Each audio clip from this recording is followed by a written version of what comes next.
Constantine, a Hellblazer podcast.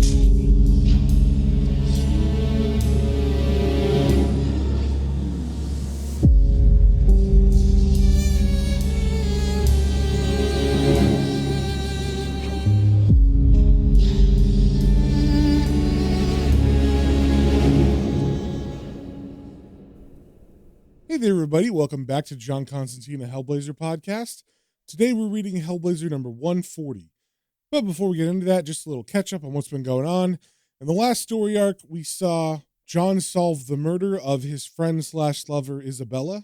And she was murdered by this wannabe cool magician guy named Joshua Wright, who was written and kind of drawn like an edgy version of John himself.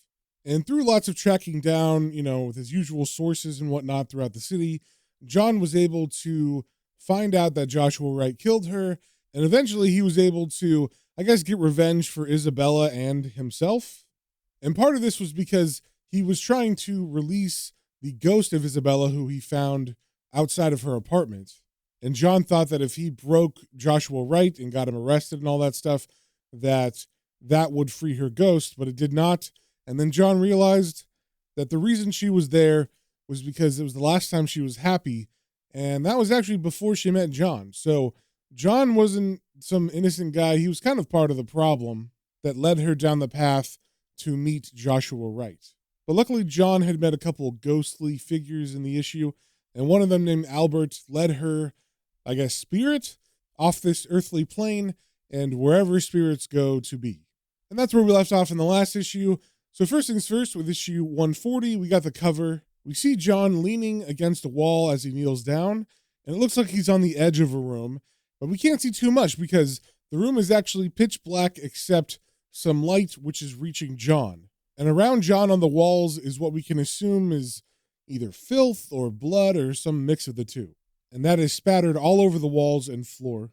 And John is looking out towards us, but he could be looking at whoever's in the room as well. And we also see on the cover that this is written by Warren Ellis with art by Frank Tarrin. And as we turn to the first page, we get a little motif of the days of the week. There's a panel for each one, and it goes for 7 days. But it's not like the sun coming up and down. It's actually someone is being either tortured or murdered or some mix of the two. And the first panel, which says Monday, we see an open eye staring out, and it looks like there's a reflection of something, but we can't quite make it out. And then Tuesday, we see someone with a hacksaw that's about to cut the arm of someone, and that someone has their arms tied with rope to a table. And we see the next day of the week, Wednesday, fingers are being cut off. Then Thursday, the hacksaw is now cutting through the lower jaw of this person. Then we see on Friday, there might be an actual other victim because we see a knife going towards a man. Looks like he's been stabbed, but he is standing up, and he is bound in a different way than the other one was. Then on Saturday, we see the various limbs and body parts that have been removed have been strung up by, fishing wire and hooks, kind of like Hellraiser, and they're just kind of floating in this dark room. Then we see Sunday and Monday, and they're kind of similar, where there's just a lot of body parts everywhere and human torsos and stuff that have wounds. Then we turn to the next page, and it is the title page. And the name of this issue is called Locked. And we get a full-page splash of John lighting a cigarette in the streets of London. And as we move to the next page, we see he is just outside of a police crime scene, and an officer sees him and says, "You Constantine?" And we can assume John nods or something, because the cop says, "In you go then, you poor fucker." So John walks into the building, and I guess we can assume this is like an apartment building. So as John walks down the hall, he sees 3 men standing in front of a slightly cracked open door, and all of them have their back to him, but John recognizes the shortest one, and he says, "Watford." And we see Watford looking kind of startled. Then he turns around and says, "Fucking hell, John. I nearly shit myself." And John asks, "What's the score, mate? Sounded like you were close to throwing a complete wobbly on the phone. Bit tense?" And Watford answers, "You could say that again." And then he gestures to the 2 other men standing next to him, and he says, "Meet a couple of my robbery squad guys. This is Eddie Bell. That's Bill Hutchin. They're all right. Well, actually, they've both nearly pissed themselves, but I can trust them. And I'm not sure if these two officers ever come back into any of the stories. They're not really featured in this one, but I will describe them just a little bit in case they do. Oh, and they didn't really point out which one was which, so I don't know who was Eddie Bell and who's Bill Hutchin.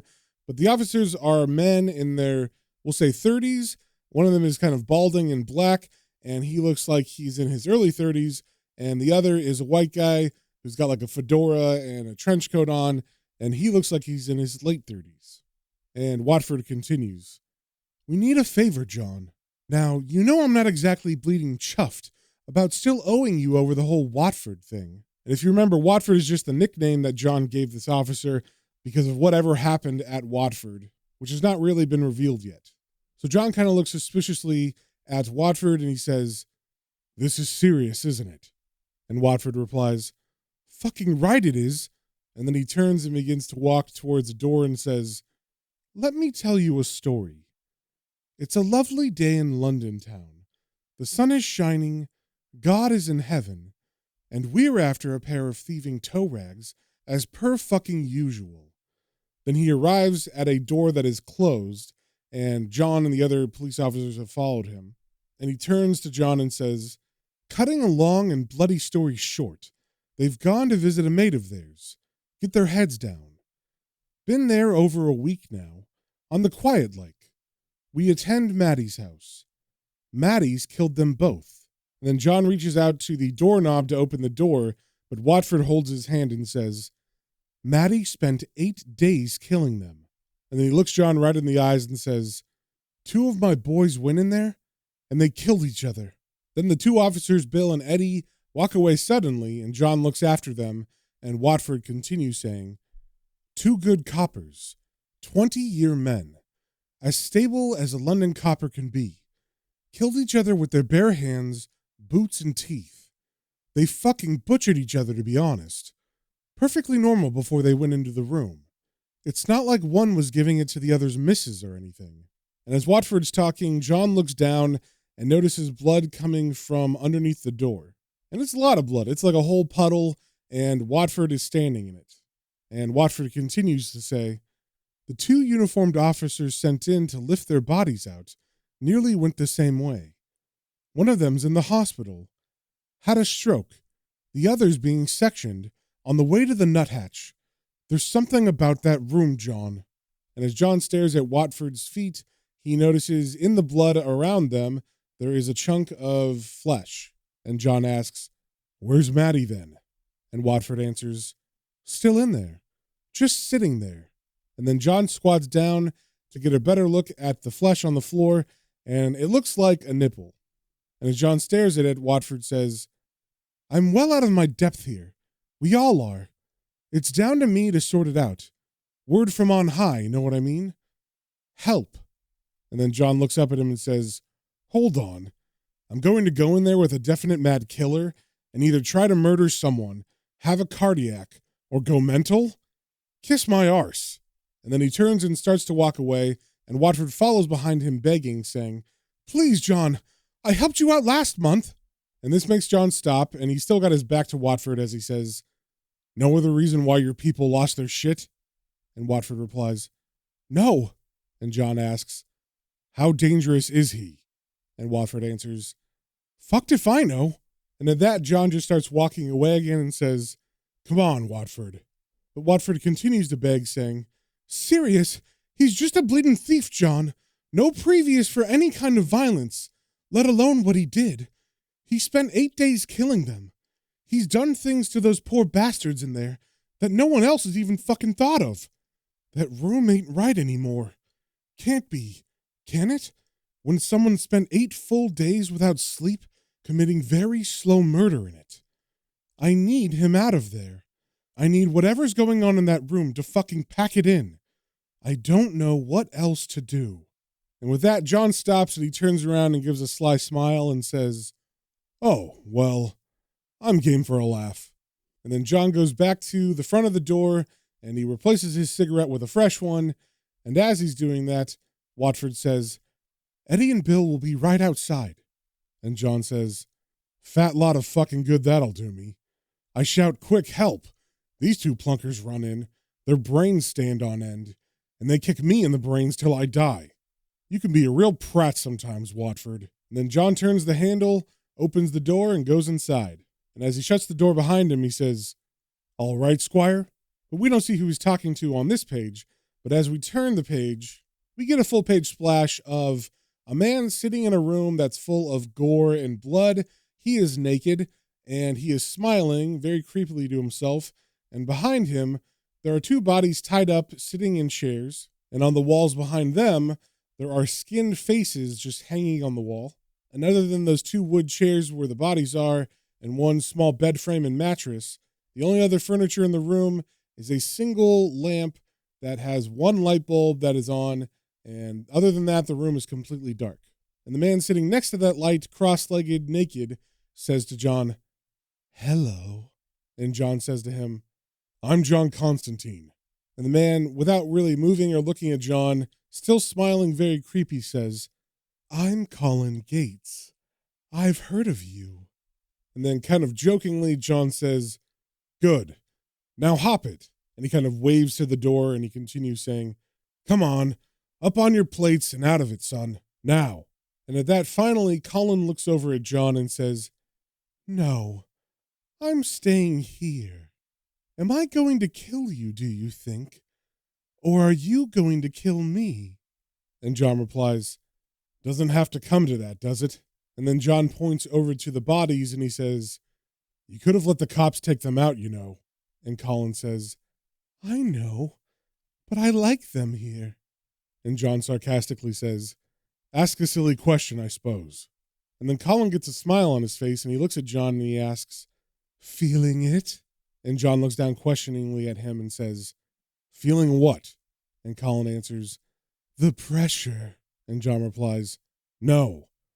Outside they're saying you spent 8 days without sleeping, torturing them."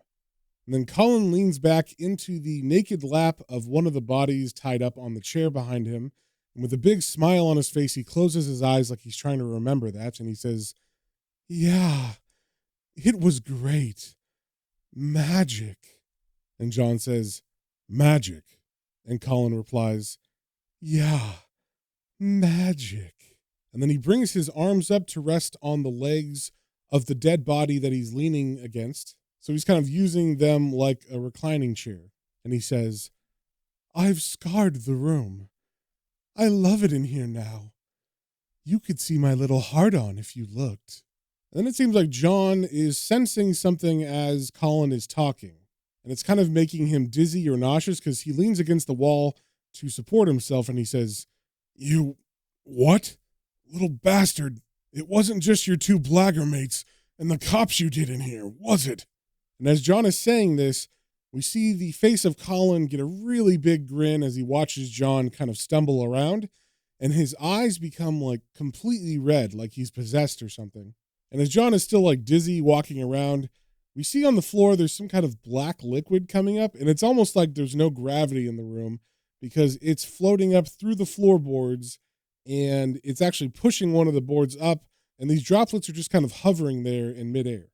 And John says, "How long have you been killing people in this room, you dirty fucker?" And then the floorboards begin to snap and break open, and John kind of sees what's inside of them, and he says, "What the fuck is all this about? Oh, for Christ's sakes." Then we see a bunch of bodies under the floorboards with like axes and screwdrivers in their heads, and they're all just like rotting with this black liquid under it. And then Colin sits up away from the body and he says, "I used to get lonely, and people always left. So lonely. People were always fucking leaving me. So I kept them. I kept them and lay with them and held them, and it was nice." And then he stands up suddenly and runs at John and screams, "They were always fucking leaving. Always got to wash mom's hair and pick the kids up from school and make old bastard his tea and always fucking leaving me." And then he falls down on the floor on his hands and knees and says, "So I kept them here in this room over and over again. This is my house, you know. Couldn't keep up the mortgage payments during the 80s, so I took in lodgers. turned all the rooms into bedsits. I live in this one room in my own fucking house. I thought they'll keep me company. All those nice people in the house. They never talk to me. They never look in here. I kill people and keep their bodies under the sodding floorboards, and no one pays a bit of blind fucking notice. Isn't it fucking amazing? I cut people's fucking guts out in the middle of the night, and in the morning, the Pratt next door slides 40 quid rent under the door. I mean, you can't help but laugh, can you? I realized after a while what I'd done to the room, the effect it had. I've done nothing but kill in this room for nigh on 20 years. It's scarred. So as Colin's been talking and explaining all this, John has been getting his sea legs, we'll say. He's been kind of adjusting to this weird nauseous feeling that he's getting, this dizziness, and he now is standing straight up, and he says, "Fucking hell, because I needed more mad little fuckers in my life, didn't I?" Then Colin stands up and he asks, "You ever killed anyone? You ever wanted to kill anyone?" "Course you have." And then he splays out his arms wide as if to invite John to maybe kill him, and he says, "And you want to. Do it with your hands. Rip me throat out. Burst me eyes with your thumbs. Rip me dick off. Come on then. Let's see how hard you are, John Constantine.